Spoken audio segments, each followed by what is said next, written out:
encontrar o próprio Cristo conversando com Pedro e mandando Pedro pescar, ensinando um pescador a realizar a sua pesca e transformando depois Pedro num pescador de homens. Lá na frente, depois da morte e ressurreição de Cristo, Pedro recebe novamente a visita de Jesus. E tem aquele episódio muito interessante, quando Jesus pergunta para Pedro 3 vezes: Pedro, tu me amas? E Pedro responde: eu te amo. Então, se você me ama, então se você é um cristão, pastoreie as minhas ovelhas. Então vai cuidar das minhas ovelhas, vai trabalhar, vai desenvolver o seu cristianismo. É provável, irmãos, que existam muitos chamados diferentes. O meu chamado, por exemplo, para Cristo foi aos 10 anos de idade, 8 a 10 anos de idade. Por isso, o valor importante ou o valor imprescindível do ensino cristão para criança. Me lembro como se fosse hoje, numa pregação de uma seminarista, eu deveria ter uns 8 anos, talvez até menos. Ela falou do amor de Cristo. Eu falei: tia, eu quero conhecer esse Jesus que a senhora está falando. Eu orei ali naquele dia, e aquele dia foi de fato o atendimento meu ao chamado de Cristo. Um pouco depois, talvez uns 10 anos depois, lá na frente, Deus me chama então para um trabalho específico para o ministério. Talvez era um jovem como muitos dos que estão me ouvindo. Trabalhava, namorava, tinha perspectivas de um vestibular, a família, eu era o presidente dos jovens, o presidente da mocidade da época, e Deus então me chama para o ministério, e Deus usa das formas mais diversas para isso. Eu tenho brincado lá que uma experiência que nós tivemos lá na igreja recentemente é porque Deus chama através, e existem alguns exemplos disso na Bíblia, Deus chamando através dos anjos. Pedro foi chamado através da pesca. Existe, por exemplo, no caso de Paulo, Deus o chama para o ministério através de uma viagem. Zaqueu, Deus usa uma árvore. E esses dias, recentemente, lá na igreja, Deus usou um vidro de doce. Já pensou? Então Deus usa das formas mais distintas. Eu estava numa quarta-feira, lá no escritório da igreja. Então passou um rapaz que vendia doce para sustentar uma casa de recuperação. Então ele vendia doce. E ele então foi no vizinho, e foi lá e vendeu um doce para o vizinho. Eu não sei porque o vizinho achou que se ele passasse na igreja, eu iria comprar um doce dele. Eu não sei porquê, tá? Mas, vai no pastor, que esse docinho eu tenho certeza que lá você vende. E na verdade ele foi. Comprei o doce, como já era previsto, e nós começamos a conversar. Hoje, o que aconteceu? Deus chamou o meu irmão para ser basicamente um dos líderes dessa casa de recuperação, por causa da história do doce vendido lá na igreja, e chegou, e depois ele voltou para a igreja, e hoje a igreja está bastante envolvida com essa casa de recuperação, e meu irmão tem ido lá e trabalhado e ajudado. Então Deus usa das mais diversas formas para chamar, para falar conosco, para nos dar a tarefa que Ele quer para nós. O que eu tenho plena convicção, meus irmãos, é que o crente ele não é chamado apenas para receber. O crente é chamado para doar, para oferecer aquilo que Deus tem dado. E nós no Brasil, especialmente os irmãos aqui da igreja, conheço muitos, nós sabemos que temos recebido muito. E não falo apenas de vida financeira, também de vários outros aspectos, nós temos muito. E Deus não quer que nós acumulemos essas riquezas, sejam elas financeiras, sejam elas de todas de prováveis e tantas outras formas. O que Deus quer de nós é que a gente possa doar, que a gente possa passar isso para frente. A minha pergunta que eu faço, a partir de então, nós sabemos que Deus chama, mas a minha pergunta é: por que Deus chama? Então você pode estar se fazendo essa pergunta: mas para quê? Por que Deus chama? Como é que essa história funciona? Como é que é de fato? Se a gente volta lá para esse texto de Juízes, nesse chamado de Gideão, a história ela é bastante cíclica. É o seguinte: esse povo dessa época, eles começavam a fazer sempre que o Senhor reprovava. Quando eles começavam a fazer aquilo que Deus reprovava, Deus mandava uma nação para oprimi-los.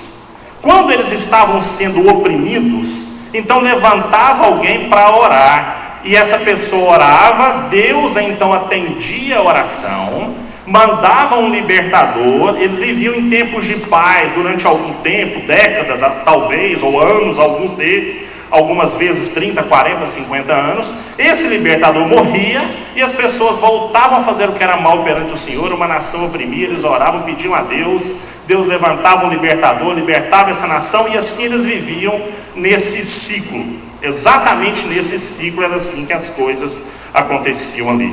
Dentro desse contexto, acho que nós já estamos bem habituados agora, dentro desse contexto, eu vou tentar responder com os irmãos por que Deus chama. Eu quero analisar dentro desse texto, biblicamente, sem sair dele, em quais situações Deus chama um crente.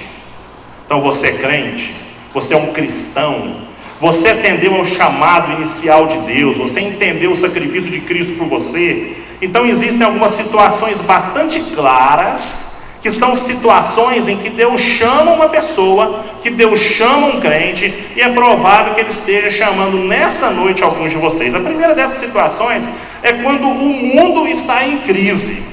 Então, quando o mundo está em crise, os crentes são importantes, os crentes precisam agir dentro desse mundo que está em crise. O texto vai contando a história mais ou menos assim. O mundo de Israel estava numa crise extremamente grande, uma crise profunda, longe da vontade de Deus. Diz que eles estavam fazendo aquilo que o Senhor reprovava. Diz que eles estavam sendo dominados por uma outra nação, e era especialmente os midianitas. Diz o texto que eles estavam amedrontados, eles estavam com medo, eles estavam escondidos nas montanhas. Disse que Gideão, quando Deus aparece para ele, ou pelo menos quando o anjo do Senhor aparece para ele, ele estava amassando trigo no lugar de prensar uvas. Significa que essa atitude de malhar o trigo no lugar de prensar uvas é porque onde se prensava uvas era um lugar um pouco mais escondido. Então ele fazia isso para que não fosse visto pelos inimigos. E diz o texto que essa nação estava totalmente empobrecida. Diz que eles ficaram tão pobres, ou seja, essa história de que eles estavam muito pobres. Os midianitas vinham e levavam tudo. Você tem um mapinha aqui, é bem simples. A setinha de azul do meio, só para você se situar, é o Mar Morto. A setinha de azul em cima é o Mar da Galileia. A setinha vermelha em cima era provavelmente a região onde Gideão morava, ali provavelmente era a tribo de Manassés. A setinha verde à sua esquerda embaixo é Gaza. Inclusive há muita briga por causa daquele pedacinho de terra. E as duas setinhas vermelhas embaixo é provavelmente de onde vinham os inimigos. E o texto fala que os inimigos vinham, olha, eles estão vindo de baixo, e provavelmente vão chegar lá na extremidade, lá em cima.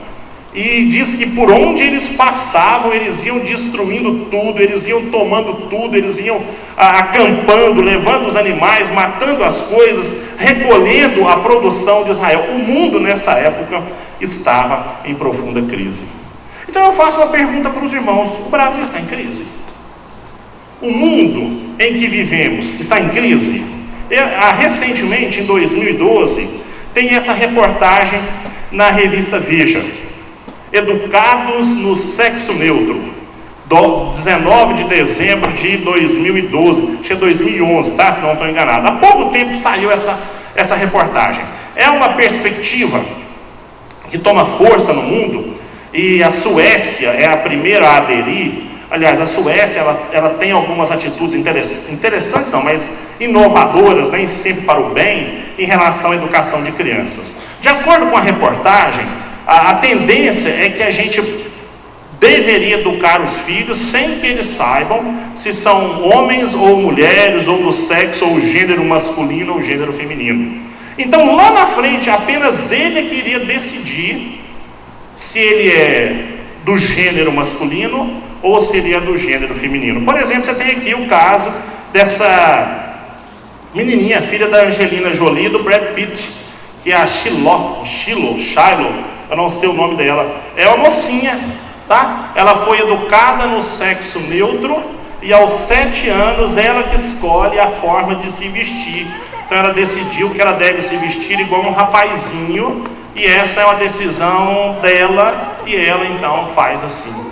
O mundo, meus irmãos, está em profunda crise. Põe o vídeo para mim, 2 minutinhos, tem um vídeo, só para vocês verem, e eu vou voltar daqui a pouco a essa pergunta: será que o Brasil, será que o mundo está em crise? 2 minutos, tá? A mãe de Kelly foi no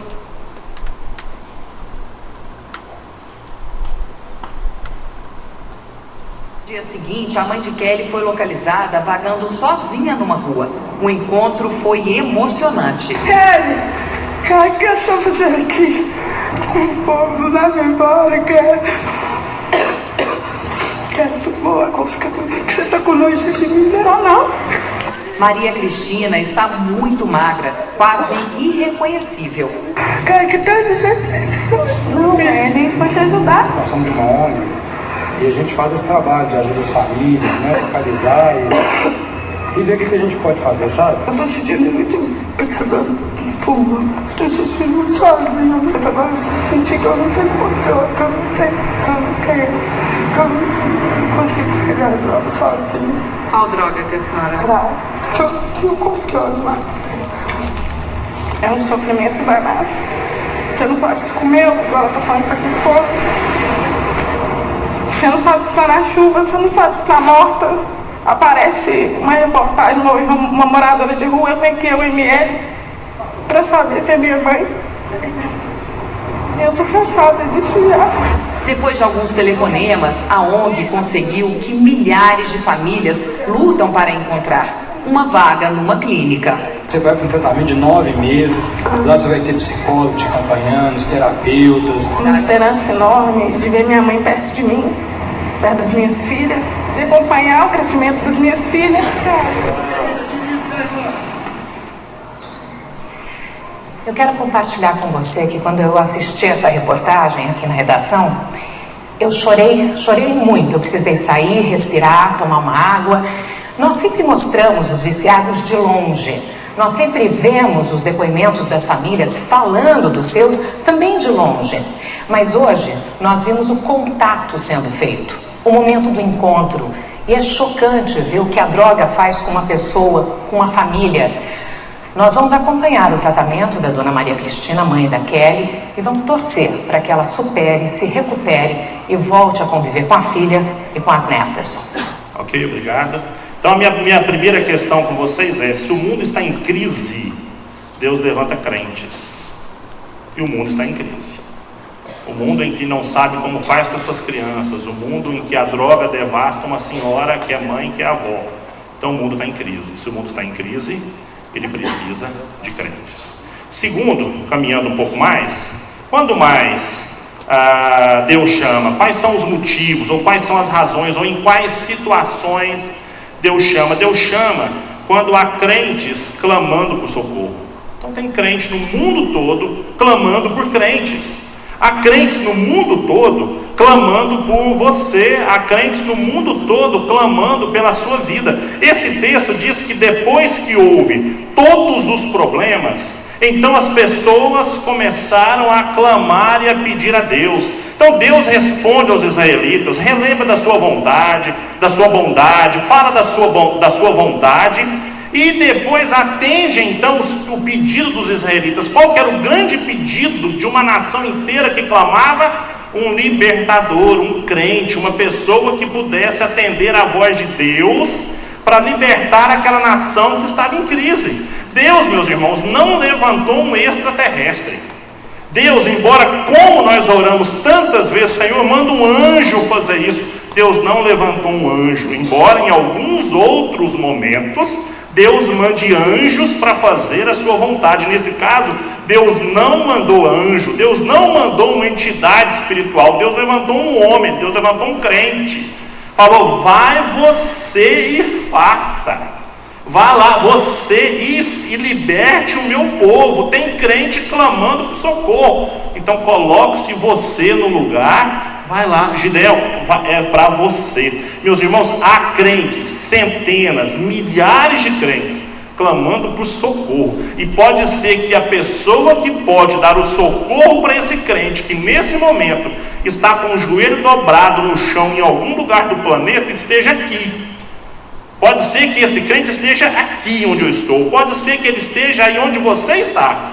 E é provável que existam crentes nesse momento chamando a Deus e pedindo: Senhor, manda para mim um libertador. Eu entrei num site pesquisando um pouquinho no despertadebora.com.br. É aquela história de mães e pais que de joelhos oram para os seus filhos. Sabe quantas pessoas cadastradas tem naquele site orando pelos seus filhos? 100.000 pessoas. Então, só orando pelos filhos no Brasil, não sei se é no mundo ou só no Brasil, 100.000 pessoas. Eu estive na África há 3 anos atrás, a convite de um missionário amigo. Ele tinha um projeto lá, ele era da igreja, então me convidou e eu fui. Foi uma experiência muito boa, uma experiência extremamente perigosa, porque quando você vai nesses lugares, você percebe o quanto você leva uma vida rasa, uma vida fútil, uma vida preocupada com bens materiais, preocupada com as coisas mesquinhas da vida.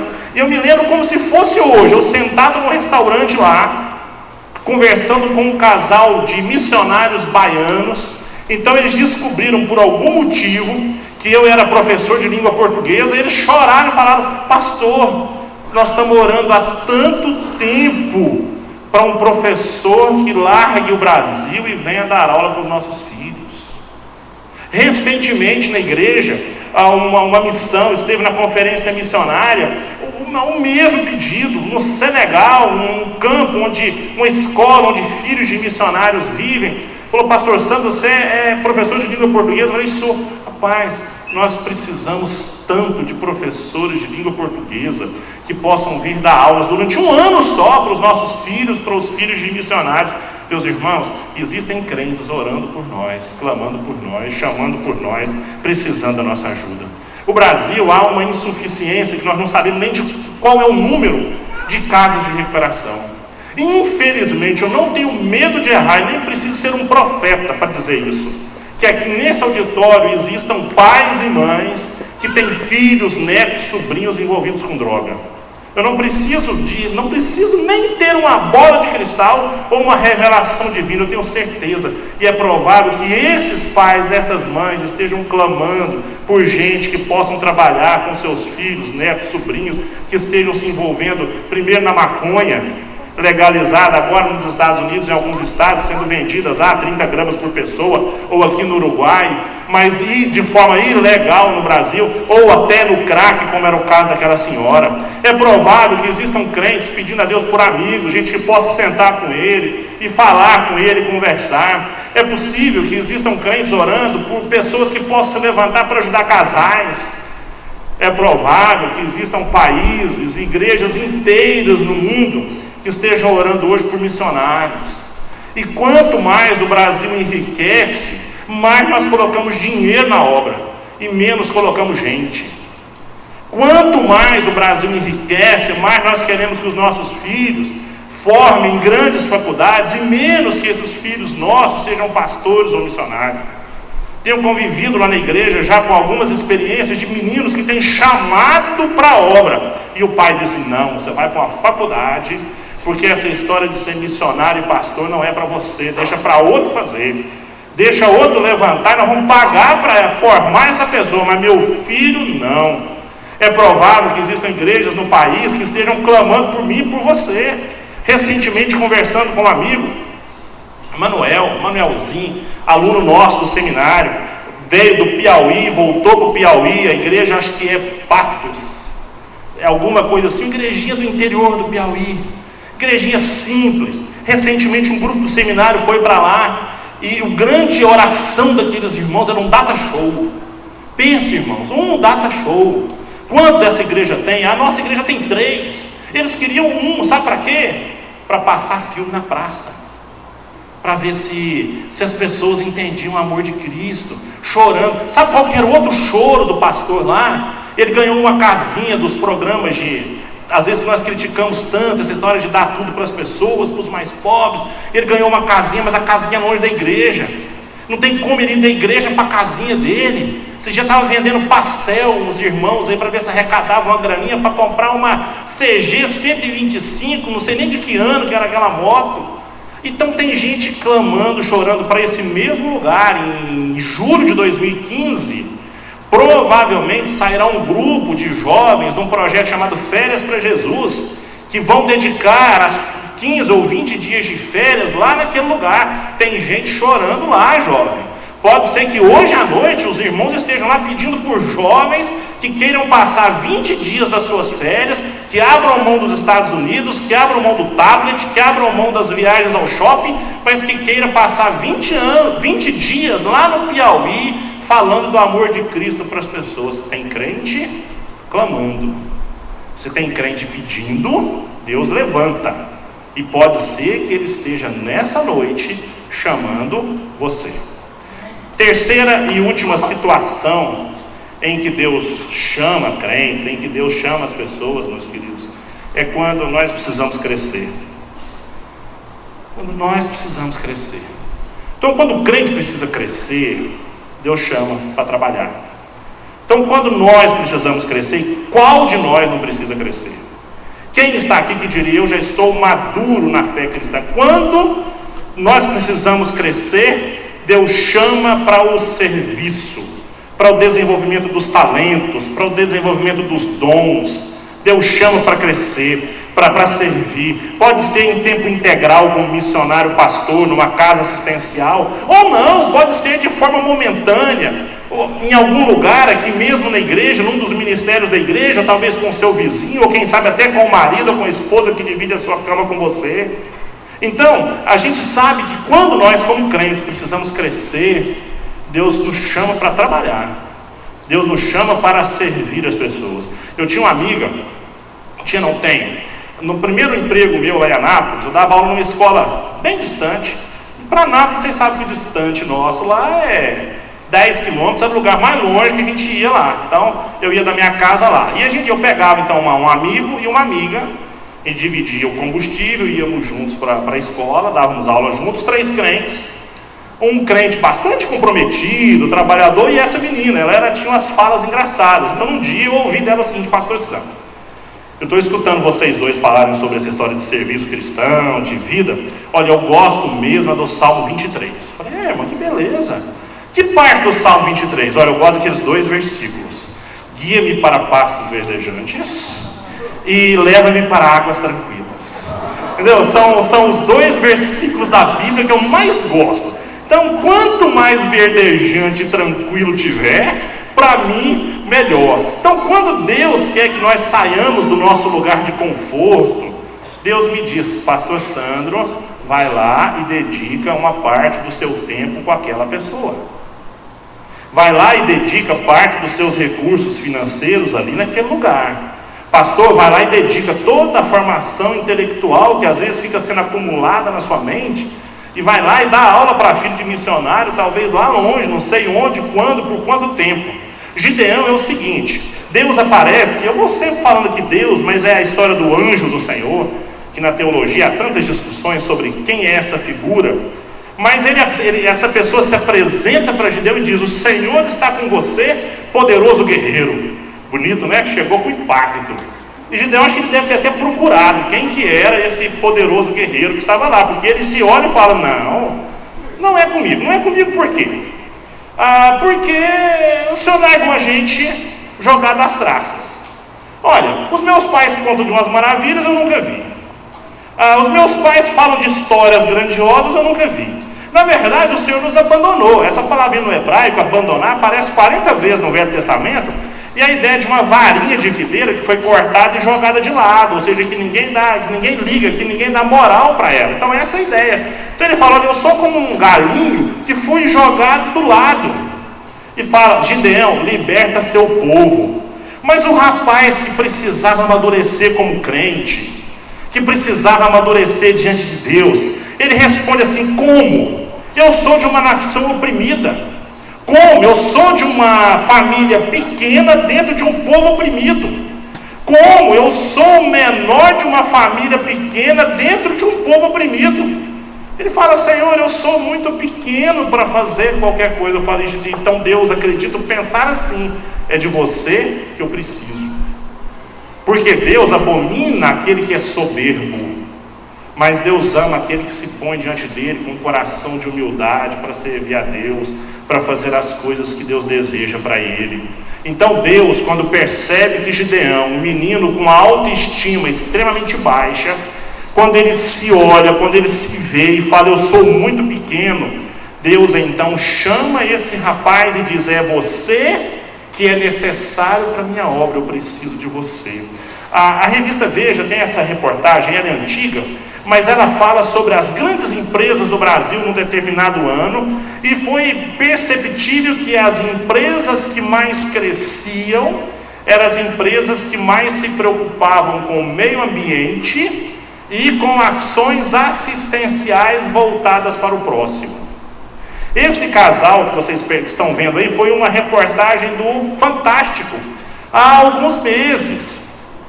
Um casal que deixou tudo, eram parece que bem empregados, tinham dinheiro, compraram esse carro e estão visitando as instituições sociais do Brasil, sem avisar, sem nada. Eles chegam e vão ajudar. Então sabe que em Goiânia tem um orfanato, então eles vão lá. Sabe que em Anápolis tem uma casa de recuperação, eles vão até lá. E eles andam só fazendo isso. E aí perguntaram, mas até quando o dinheiro de vocês vai ser suficiente? Já está acabando.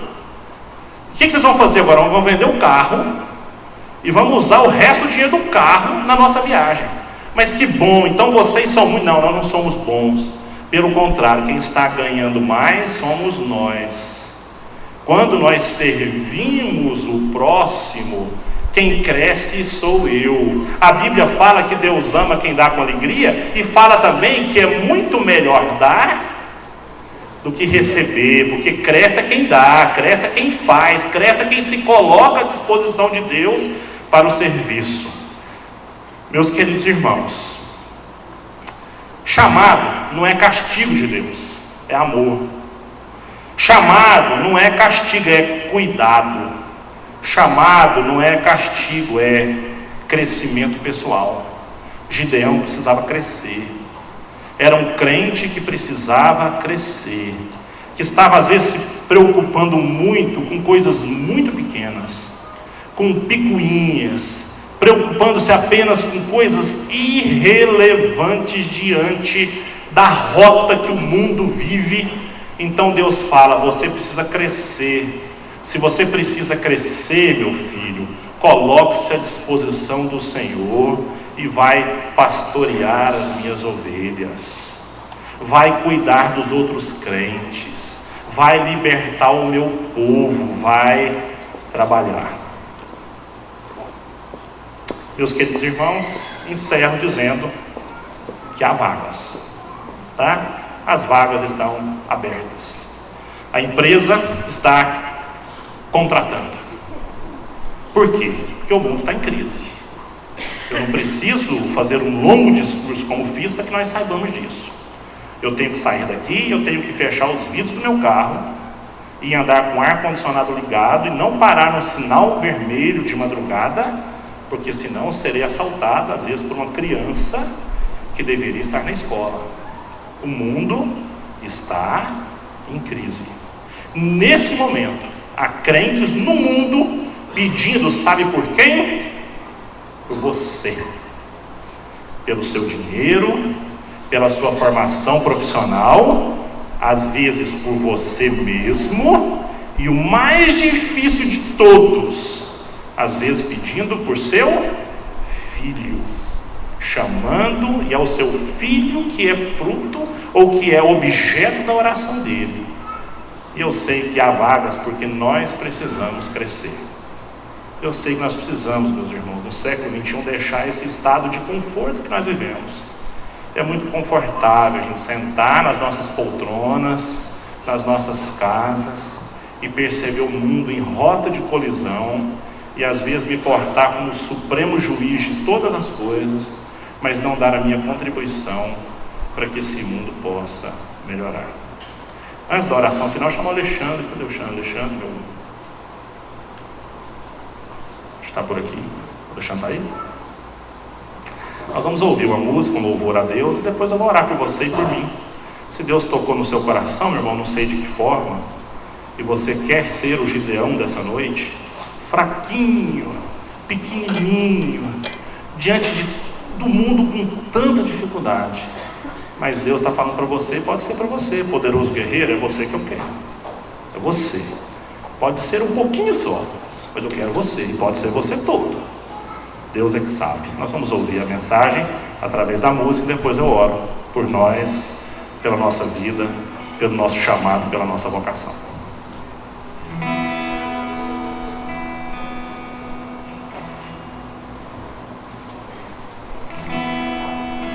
Nem sempre se sabe detalhes de um milagre, mas eu vou contar a história de um menino que um dia levantou bem cedo. Sua mãe me perguntou com medo: aonde é que você vai? O menino então respondeu: mestre, estava a me chamar, uma multidão vou ajudar a alimentar. Sua mãe me disse: isso é impossível, o que tem aí nesse cestinho? E com muita fé o menino disse: 5 pães e 2 peixinhos. Poderia imaginar que o menino ia ajudar a alimentar a multidão. É assim que Deus faz, usa quem Ele quer, menino, homem ou mulher.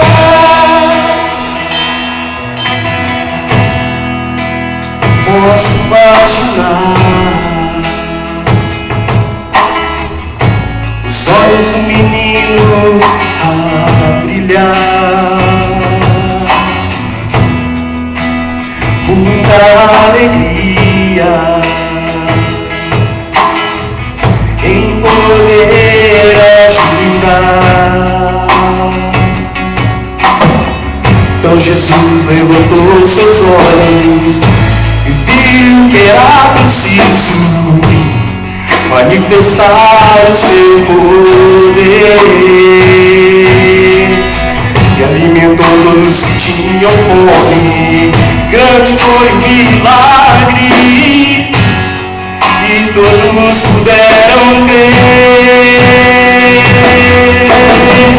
que com Jesus o povo assim prometeu aquele menino que com muita fé trouxe seu cestinho, 5 pães e 2 peixinhos.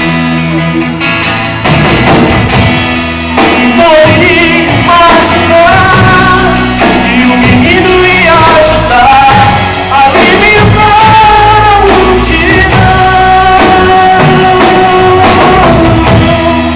É assim que Deus faz, usa quem Ele quer, menino, homem ou mulher.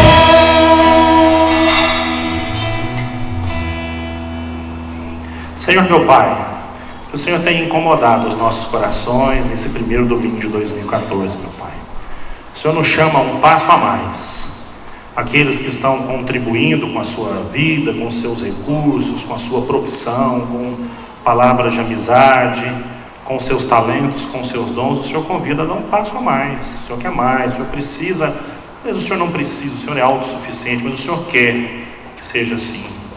Meu Deus, vivemos num mundo em crise, com tanta dificuldade. Eu sei que o Senhor há de levantar pessoas nesse lugar, gente que precisa caminhar mais, gente que não faz e precisa fazer, gente que faz e precisa andar mais.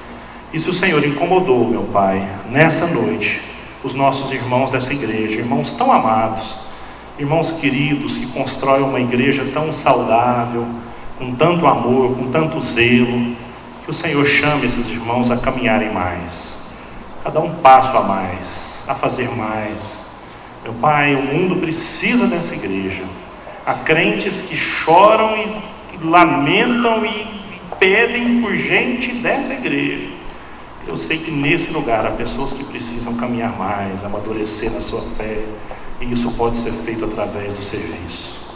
Deus querido, se o Senhor fez isso nessa noite, que essas pessoas se levantem e se coloquem aqui na igreja, que possam ter a coragem de procurar a liderança para dizer que precisam da orientação, onde ajudar.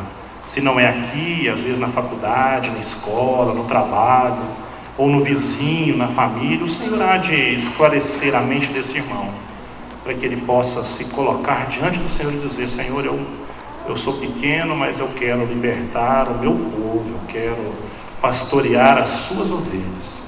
Essa é a nossa oração, no nome de Jesus, Pai.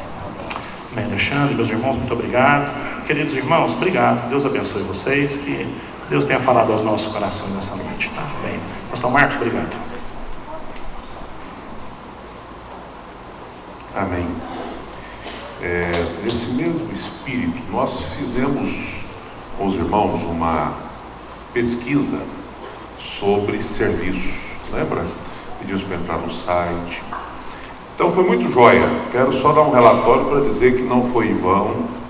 A gente, como equipe pastoral, já demos uma olhada. A gente só não quis fazer uma revelação porque o objetivo não é gerar nenhum tipo de disputa, quem ganhou, quem não ganhou, mas o nosso objetivo era ver quem está sendo percebido naquilo que tem feito, porque é um destaque de serviço.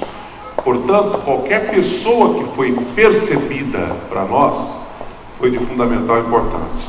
E no dia 31, a gente ia dar essa palavra lá no jantar e aproveitar para, de todos aqueles que foram lembrados, a gente destacar um que nós entendemos ser, do grupo todo, uma pessoa que, conforme a pregação que a gente ouviu hoje, voluntária, que serve com alegria, serve com desprendimento, e que acho que todo mundo que conhece, todo mundo que caminha junto, sabe disso, não precisa a gente falar, não é?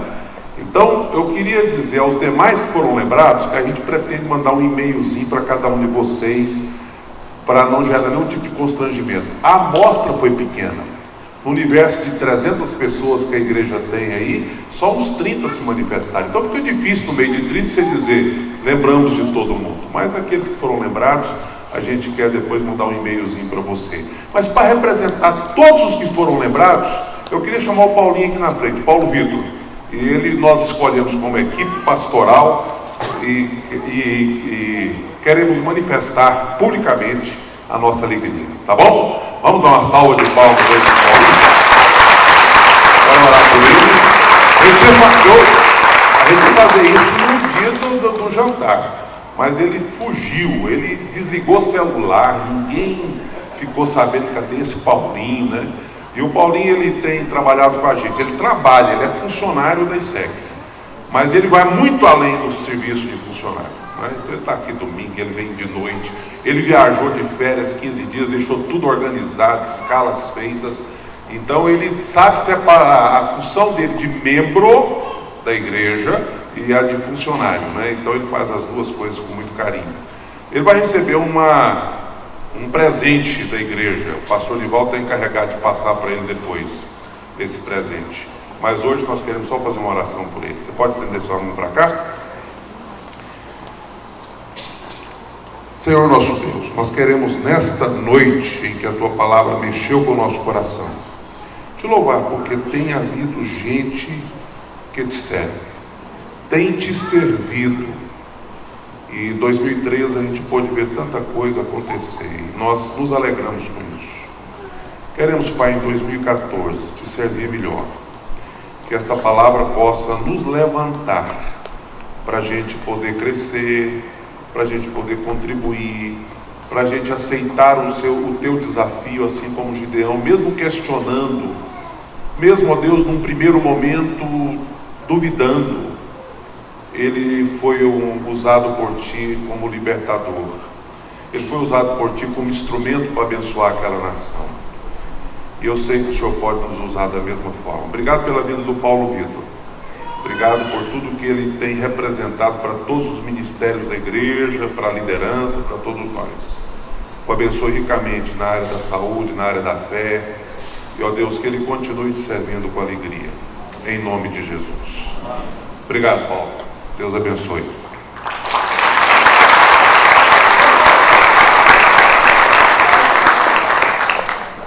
Outra palavra que eu quero dar para os irmãos antes da ceia, que também combina muito com este momento de ceia, é que nós recebemos uma carta, pena que ela foi anônima, mas foi tão carinhosa, porque foi uma carta de alguém que ama a igreja, de alguém que preocupa com a igreja, de alguém que deu sugestões práticas para a liderança da igreja.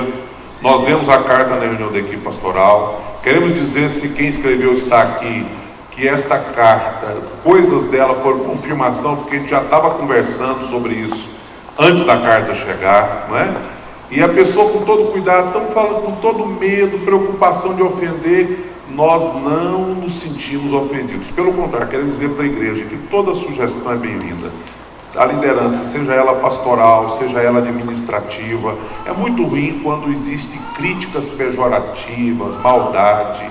Mas quando a pessoa demonstra carinho, amor, interesse, sabe, dá contribuições práticas, nós recebemos e damos muita atenção, tá? Então fica aí a nossa palavra de gratidão para quem escreveu esta carta e dizer que nós recebemos de alguém que ama a igreja e de alguém que interessa e quer ver a igreja dando passos muito jóia, e a gente vai tratar com muito carinho as suas sugestões. Algumas, inclusive, já estavam sendo providenciadas e tratadas. Tá ok? Então, nós queremos convidar os presbíteros e pastores aqui. Nós temos um pedido de oração. Hoje pela manhã nós oramos pelos aniversariantes, né? Só hoje tem um punhado de aniversariantes. A Naildi faz aniversário hoje, o Jonatas faz aniversário hoje, a Rosana Barros hoje, né? O Juarez hoje. E quem mais? Amanhã, Cristina. E ontem foi o Vadim. Então tem muita gente fazendo aniversário esses dias. Eu estou dizendo isso porque nem sempre a gente consegue falar com as pessoas. Quando não falar, não fica ofendido, não. A gente lembra de você, a gente ora por você, né? Esses dias atrás o nosso hall de membros deu uma travada, porque a gente precisa estar renovando a senha, e às vezes a gente tem um auxiliar, né, que nos ajuda a lembrar dessas datas especiais, e ele trava. Então nós queremos dizer que a ceia é a ceia da festa, da alegria, da família ISEC, que celebra junto com os irmãos os seus momentos alegres e felizes, não é? Nós tomamos a ceia nos últimos minutos de 2013, portanto há uns dias atrás, né? Estamos tomando no primeiro domingo de 2014, sabe? E nós queremos que a ceia possa simbolizar unidade, comunhão, festa, vitória de Cristo, né, que também é nossa vitória, e que a gente caminhe em 2013 assim. Tem gente, 2014, desculpa. Tem gente que na verdade olha para a ceia apenas com aquela compaixão, não é? Da sexta-feira da paixão, do sofrimento de Jesus. Não, é claro que nós temos que olhar isso. O evangelho completo é: Cristo morreu, foi crucificado, morreu, foi sepultado, não é? Só que não para aí. No terceiro dia ele ressuscitou. Então a ceia é a ceia da dor da morte, mas é a ceia do domingo da vitória. Amém? É a ceia da alegria, da vitória de Jesus sobre a morte. E é esta ceia que nós queremos celebrar, o evangelho completo, o evangelho que restaura, né? E o evangelho que faz com que a gente viva momentos muito bons. Eu quero pedir a Deus que em 2014 a gente viva momentos muito bons, né? Celebrando ceias juntos, nos alegrando juntos como igreja do Senhor Jesus. Amém? Você vai receber o pão e o cálice e aguardar para a gente tomar juntos esta primeira ceia de 2014. Então os nossos irmãos, por favor, peguem aqui as bandejas, distribua, e depois a gente comanda o momento da celebração, tá bom?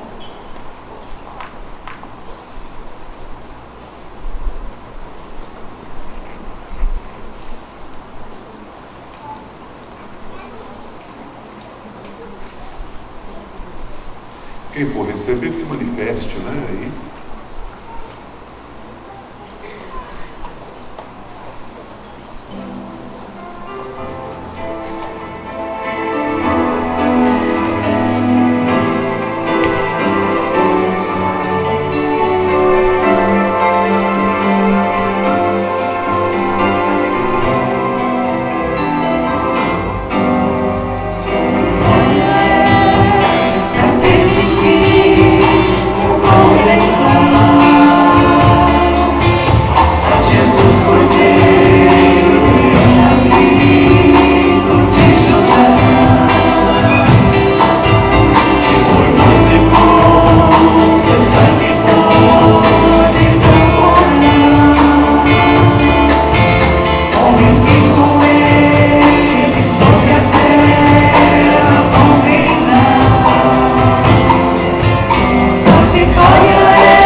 Participar da ceia conosco, tá bom? Fique à vontade. A ceia do Senhor.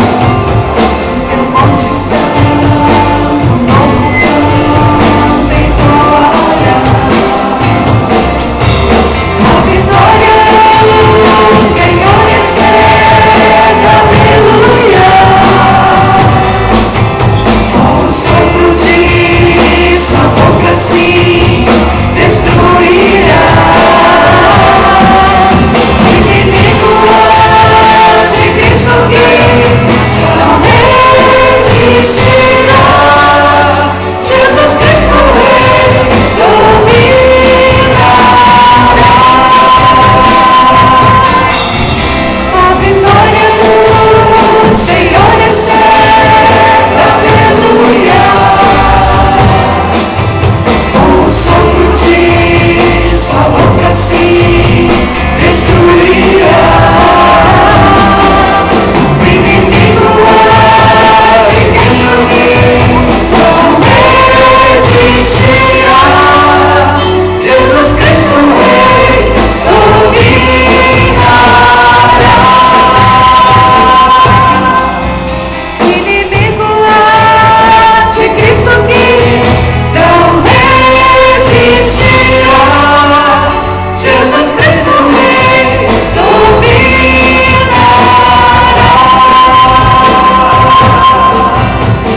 uma bandeja lá para o Ministério Infantil. O pastor Cláudio Vicentini e o pastor Lino estará ministrando lá com os nossos professores. Eu quero ver a igreja ficar em pé, para com muita alegria no coração nós participarmos deste momento de ceia e de celebração. Quero dizer que é uma alegria grande participar da comunhão com vocês, como igreja do Senhor Jesus neste lugar. E eu sei que vamos ter muitas oportunidades juntos este ano. E eu quero que a gente use esse tempo para orar pelos irmãos que estão fracos na fé. Sabia que tem muita gente que talvez não esteja aqui hoje, talvez já tem semanas, meses que não participa da ceia, gente que adoeceu, porque existem enfermidades na alma, enfermidades espirituais. E eu creio que quando a gente celebra sentindo a ausência, a falta de alguém, né, a gente fica triste. Então vamos orar por essas pessoas. Quem sabe cada um aqui dá conta de lembrar de pelo menos um. Se você lembrar de mais de um, vamos lembrar e vamos dizer: Senhor, aquele irmão está fazendo falta, aquele que tem fugido do domingo de ceia, não tem estado aqui porque não quer participar da ceia, talvez por motivos mais diversos, né? Mas Deus pode trazer mudança, renovo, transformação, em nome de Jesus. Vamos participar da ceia com esse espírito hoje, que seja essa a nossa direção hoje, né? Cristianismo é mais do que sentar no banco de uma igreja. O Senhor nos chama para servir porque o mundo está em crise, servir porque tem gente precisando, no nosso próprio seio, no nosso próprio meio, na própria igreja, servir para o nosso próprio bem-estar, para o nosso próprio crescimento. Precisamos servir, né? Cristianismo é comunhão, não sou eu sozinho, sou eu e meu irmão. E alguns irmãos estão precisando serem fortalecidos na fé. Vamos tomar a ceia com esse espírito hoje. O Senhor Jesus, na noite em que foi traído, tomou o pão, tendo dado graças, o partiu e disse: isto é meu corpo que é dado por vós, fazei isto em memória de mim. Participemos do pão.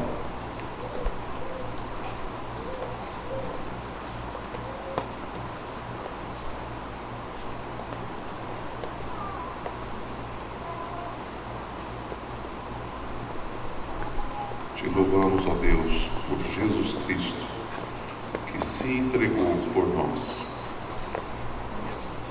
Te louvamos por nós que estamos aqui nesta noite e fomos resgatados através da morte de Jesus.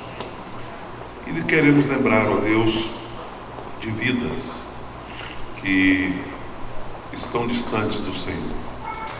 Pai, haja com misericórdia e graça e resgate, ó Deus, estas vidas, para que eles possam em breve tempo estarem também participando da comunhão conosco, em nome de Jesus.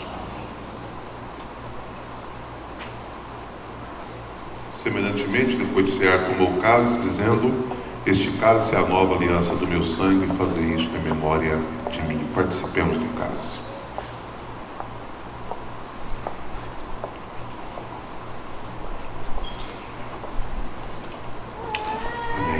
Sem derramamento de sangue não há remissão de pecados. O sangue de Jesus foi derramado para a nossa libertação. Ainda em pé, eu quero convidar para vir aqui o Sr. Cláudio Honor e a Dona Elizabeth, para a gente orar pela vida conjugal deles. 47 anos de casados amanhã. Os aniversariantes que nós citamos, nós vamos orar por eles. E a nossa irmã Neire, que é irmã, esposa do Paulo, que é cunhado do William, que é irmã do William. O Paulo é cunhado do William, não o Paulo Fernandes que está aqui. A Neire vai fazer uma cirurgia e pede as nossas orações, então nós vamos orar por ela também. Mesmo? Então vem minha esposa aqui, que nós vamos fazer 18, uma mais que vocês essa semana. Porque o nosso eu ia deixar para a semana que vem. Semana que vem eu faço 24 anos de pastorado com os irmãos aqui, dia 12 e dia 13 nós fazemos 18 anos de casado. Então vamos já orar hoje, né, por esses motivos agora. O João Ribeiro podia orar por nós aqui, pelos aniversariantes e pelos aniversariantes de casamento, né? O seu Cláudio Honoro, o Josimar e eu, e também os aniversariantes que não estão aqui na frente, mas que fizeram aniversário ontem, hoje e fará amanhã, né? E vamos também orar pela Neire, que vai fazer essa cirurgia. Amém? Senhor, como é bom ver o tempo passar e a maturidade, a vida de crescimento espiritual sendo alimentada pelo Senhor. Obrigado a Deus por esses irmãos que nessa data, Senhor, comemoram essa união de casamento, de aliança, de família, de perseverança, de cumprimento, ó Deus, do teu projeto na família. Muito obrigado, ó Deus. Nós te agradecemos porque essas pessoas vão ser referências num mundo tão conturbado, em crise de família, mas nós temos dentro da igreja, Pai, o exemplo, aquilo, Senhor Deus, que o Senhor fez através, ó Deus, da tua graça, da tua bondade, ó Deus, na união dessas pessoas. Te louvamos também, ó Deus, pelas pessoas que fizeram o aniversário e que o Senhor tem dado a graça, a saúde, e pedimos que o Senhor continue a derramar ricas bênçãos e que todas as pessoas, ó Deus, nessas datas, seja a expressão das boas novas do Senhor, que anuncie, ó Deus, através das suas vidas e daquilo que o Senhor tem feito a esse mundo, ó Pai, como exemplo, ó Deus, como testemunho do Senhor Jesus. Oramos também, ó Deus, para aqueles que estão enfermos, ó Pai, que a tua graça também curadora, que a tua boa mão, Senhor Deus, de restauração, de direção de tratamento, possa ser com cada um, ó Deus. Nós te pedimos isso, sabendo, ó Deus, que a tua graça pode nos atender no nome de Jesus. Amém. Que a graça do nosso Senhor e Salvador Jesus Cristo, o amor de Deus, o nosso Pai, a comunhão e as consolações do Espírito esteja conosco aqui com o povo de Deus na terra, hoje e para sempre. Amém. Deus abençoe, volte sempre visitante. Obrigado, pastor Sandro. Vá com Deus, boa semana.